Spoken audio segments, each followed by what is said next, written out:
안녕하십니까. 수고들이 많으십니다. 더운데. 저는 그 전북대학교에 있고요. 현길전환 벼세포 배양에서 대체 탄소원의 활용 및 세포 재이용 시스템을 통한 제조합 트립신의 대량 생산 방법이라는 기술에 대해서 잠깐 설명을 좀 드리겠습니다. 좀 이름이 길기는 한데요. 이게 지금 출원인은 그 전북대학교 산학협력단으로 되어 있고요. 발명자는 저하고 제 연구실에 있는 연구 교수가 일부 참여를 하고 있습니다. 본 기술은 벼의 당결핍 유도용 프로모터인 라이스 아밀레이스 3D 프로모터를 사용해서 제조합 트리신을 생산할 때 탄소원 결핍으로 나타나는 문제들을 극복하기 위해서 대체 탄소원을 활용한 제조합 트리신의 생산성 향상하고 그다음에 현길전환 벼세포를 반복적으로 사용해서 그 생산 효율을 높이는 그런 원천 기술이 되겠습니다. 현재 그 특허는 출원이 돼 있고, 이제 등록이 돼 있고, 사업화는 저희들이 한 TRL5 정도 와 있다고 그렇게 생각이 듭니다. 이게 좀 이 얘기가 작게 돼 있는데, 요 분야가 그냥 보통 일반인들이 부르기를 그러니까 분자 농업이라고 그렇게 저희들이 부르고 있습니다. 처음에는 이제 몰레큘러 그 농업하는 파밍으로 했다가 그 다음에 의학 쪽 일이 많이 들어가니까 이제 의학은 그 PHARM 파밍으로 했는데 뭐냐면 현재까지 제조합 단백질 생리활성이 있는 제조합 단백질을 주로 미생물이나 아니면 동물세포 배양을 이용해서 만들었는데 요 동물세포를 이용할 경우 이제 미생물은 이제 그 원핵세포고 진핵세포고 차이 때문에 그런 글라이코실레이션이 꼭 필요하다든지 그럴 때는 이제 차이가 있지만 이제 저희들이 주로 비교하는 것이 이제 동물세포 그 초 CHO 셀이라는 초셀의 경우인데 요게 뭐 거의 대부분이 다 그렇게 돼 있죠. 현재 거의 다 그 시스템을 사용하고 있는데 요게 이제 그 동물 바이러스에 감염이 되는 일들이 몇 번 생겼습니다.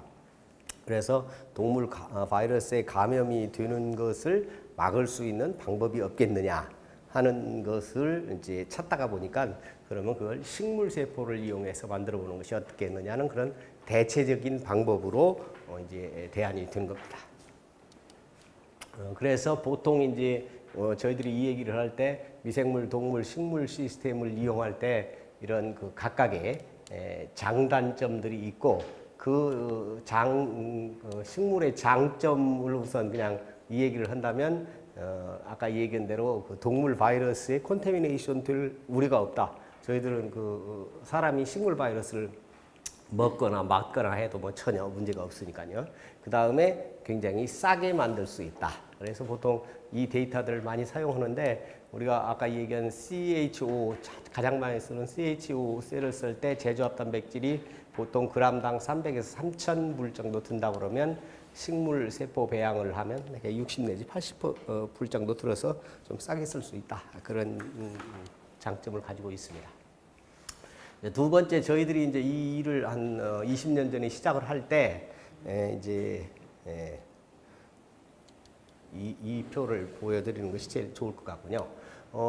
식물 혹시 여기 식물 분자생물학을 하시는 분이 계신가 모르겠습니다만 식물에서 그냥 가장 흔하게 잘 쓰는 것이 이 콜리플라워 모자이크 바이러스 35S 프로모터라는 것을 제일 많이 씁니다. 제일 강력하게 알려져 있고 컨스티튜티브 프로모터이고 그래서 이걸 가지고 저희들이 이제 GMCSF라는 제조합 단백질을 한번 만들어 봤더니 뭐 200 잘 안 보이기로 합니다만은 리터당 200 마이크로그램 정도 나오더라고요. 그래서 뭐 미생물 같은 경우는 그람, 뭐 초셀도 되게 그람 나오는데 이거 갖고는 도저히 안 되겠다. 그래서 이제 이런저런 그 강력한 식물에서 작동할 수 있는 프로모터를 개발을 하다가 보니까 아까 이 얘기한 벼에서 알파 아밀레이스 3D 프로모터라는 걸 개발을 하게 저희가 됐는데 요게 이제 여기 보시면 130 밀리그램 per 리터 그래서 뭐 거의 뭐 한 1000배 가까이 정도 이렇게 올릴 수 있다고 저희들이 생각을 하게 됐습니다. 근데 뭐 항상 그 좋은 점이 있으면 나쁜 점이 또 같이 있잖아요. 그래서 보다 보니까 이 프로모터의 단점이 뭐냐면 이게 이제 처음에 키울 때는 벼 세포를 키우면 무식한 얘기하면 설탕하고 그냥 소금하고만 넣어주면 잘 큽니다. 그러니까 굉장히 싸게 만들 수 있어요. 근데 요건 아까 이 얘기한 대로 당이 다 없어져야만이 이 프로모터가 활성화되기 때문에 벼를 키울 때는 당이 처음에는 필요하고 그 다음에 이 단백질을 만들 때는 당이 없는 배지로 또 이걸 옮겨야 되는 그런 단점이 생겼습니다. 그래서 요걸 갖다가 좀 극복해보자 하는 기술을 개발하다가 보니까 아까 말씀드린 대체 탄소원이라는 거. 그러니까 수크로스나 글루코스는 이 프로모터를 억제를 하는데 그리고 탄소원으로 쓰이는데 탄소원으로 쓰이기는 쓰여도 이 프로모터를 억제하지 않는 대체 탄소원이 없는가 하는 것을 연구를 하다가 크랩 사이클에 있는 뭐 푸마레이트라든지 뭐 이런 말릭이라든지 그런 것들을 해보니까 세포는 자라기는 하고 이 프로모터를 억제하지는 않더라. 그러니 이걸 놓으면 세포는 자라고 억제하지는 않아서 계속해서 자랄 수 있고 그 다음에 계속해서 자라다가 보니까 세포를 여러 번 사용할 수 있더라. 이게 포인트인 겁니다. 그래서 뭐 데이터들이 있는데 이제 그런 푸마레이트 뭐 이런 콤비네이션을 쭉 시키다 보니까 제일 중요한 것이 이게 이제 1% 수크로스와 40mm몰 푸마레이트를 넣은 것이 제일 좋은 결과를 나타내고 요게 이제 세포를 그때그때 하지 않고 리사이클링을 시키다가 보니까 훨씬 4개월 퍼 배치 만들던 것을 2주 퍼 배치로 해서 굉장히 생산량을 획기적으로 늘릴 수 있다. 그래서 이 기술을 한번 사용하겠다 하는 거고요. 이제서 나오네. 이게 이제 저희들 보통 식물 세포 배양을 할 때 이제 벼에다가 이제 형질 전환을 시켜서 요 벼의 캘러스를 유도한 다음에 거의 미생물이랑 비슷합니다. 이렇게 해서 요게 이제 바이오리액터 이게 이제 하나에 한 350 내지 500리터짜리를 계속 연결을 몇 톤짜리가 되거든요. 이렇게 해서 이제 분석을 해서 내는 거고요. 저희들이 이 연구는 95년부터 시작을 해서 제 방에서 같이 연구하던 친구가 지금 NBM이라는 회사를 만들어서 지금 나가서 하고 있고요. 작년 15년인가 16년 초에 우리나라 최초로 GMO 산업용 벼의 GMO 허가를 최초로 받았습니다.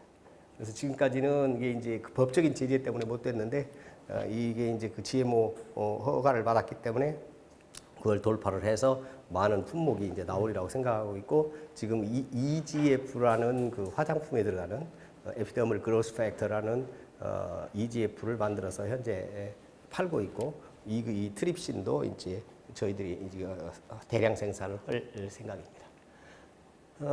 거의 비슷한 얘기고요. 한 가지만 말씀을 드리면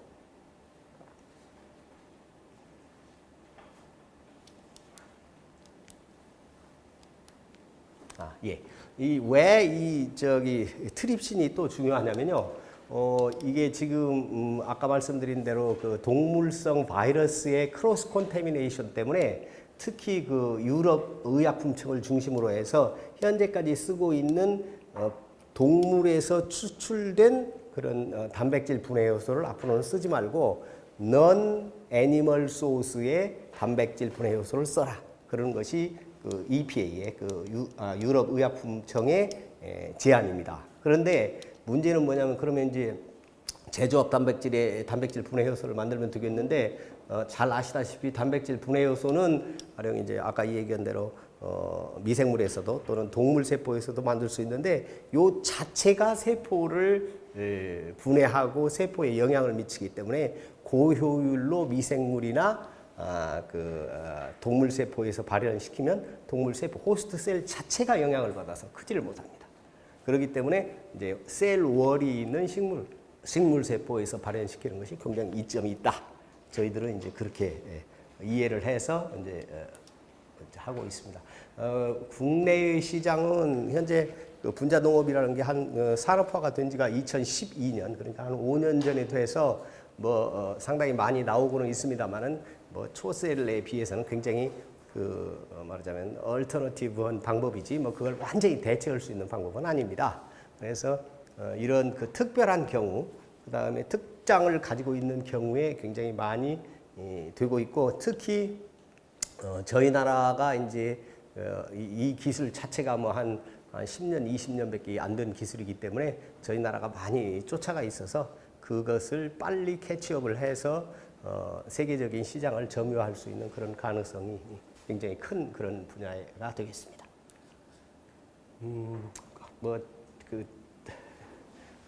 저희들이 마켓 사이즈를 보면 약 한 우리나라 자체에서는 한 연 50억 정도, 그 다음에 세계적으로는 한 500억 정도 되리라고 그렇게 가정을 하고 있고요. 시장 규모도 말씀드린 대로